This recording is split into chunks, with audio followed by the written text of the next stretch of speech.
Halo teman-teman, ketemu lagi bersama saya Zainal Abidin Riam di channel YouTube ini, channel yang berisi informasi, motivasi, untuk sharing pemikiran terkait hal-hal yang kita anggap penting untuk kita diskusikan secara bersama. Nah, kali ini saya tertarik untuk membahas tentang penerimaan siswa baru atau dimulainya proses sekolah saat kita masih berada dalam kondisi pandemi COVID-19 seperti sekarang ini. Nah, apakah sebenarnya yang harus kita lakukan? Pilihannya kan hanya ada dua. Pertama, apakah kembali belajar di sekolah seperti biasa saat belum ada COVID-19, atau yang kedua, melanjutkan proses belajar di rumah.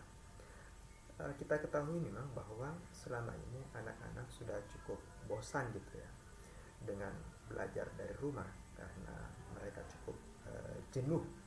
Mereka sudah ingin kembali ke sekolah karena juga pada saat yang sama mereka ada kerinduan untuk bertemu dengan teman-temannya, bertemu dengan guru-gurunya, duduk menikmati kembali ruangan kelas yang sudah terlalu lama mereka tinggalkan. Ada kerinduan untuk itu.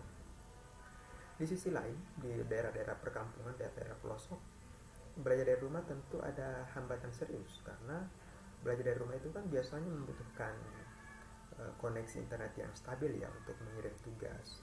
Tapi kan di kampung-kampung jaringan internet itu ya Anda tahu sendirilah, tidak stabil, timbul tenggelam, bahkan ya putus nyambung. Nah, sebab itu bagi mereka ya lebih baik anak-anak disuruh saja kembali ke sekolah. Nah, pertanyaan adalah, apakah kalau misalnya kita kembali belajar di sekolah dalam suasana seperti sekarang, apakah memang sudah benar-benar dianggap aman? Oke lah, pemerintah menerapkan standar COVID-19, protokol COVID-19 dalam rangka pembelajaran di sekolah.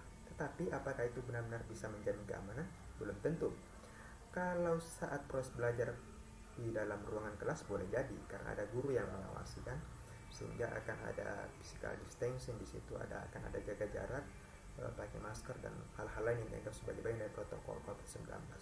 Tapi bagaimana misalnya saat anak-anak itu sedang istirahat? Apakah social distancing atau menghindari kerumunan itu atau physical distancing atau jaga jarak itu masih bisa diterapkan? Siapa yang bisa menjamin? Apalagi mereka selama ini sudah lama tidak nongkrong, sudah lama tidak ngobrol bersama. Ya tentu potensi mereka untuk berkerumun, ngobrol berlama-lama dengan teman-temannya itu sangat tinggi. Nah, pada saat mereka istirahat inilah yang namanya physical distancing, social distancing itu akan sangat susah untuk diterapkan bagi mereka.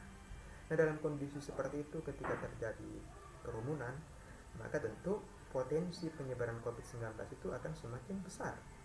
Jangan sampai, ini kekhawatiran saya aja sih, semoga tidak terbukti, tapi jangan sampai kita bermaksud baik untuk mengembalikan proses belajar seperti biasa di ruang kelas, di sekolah, tapi kemudian yang kita dapati adalah malapetaka baru di mana anak-anak yang kita harapkan untuk menjadi penerus bangsa justru banyak yang tertular COVID-19. Nah, itu perlu kita berpikir di situ. Butuh kebijaksanaan. Sebab itu saya secara pribadi memang masih menyarankan agar supaya dalam kondisi COVID-19 seperti sekarang ini di mana masih terjadi penambahan kasus, maka pilihan yang lebih tepat seharusnya tetap melanjutkan proses belajar jarak jauh atau proses belajar daring dari rumah itu. Itu adalah pilihan yang paling tepat, terlepas dari berbagai macam kelebihan dan kekurangannya. Oke? Semoga penjelasan ini cukup membantu, dan bagi Anda yang sudah menonton channel ini, saya ucapkan terima kasih. Jangan lupa like dan subscribe bila dianggap ini bermanfaat.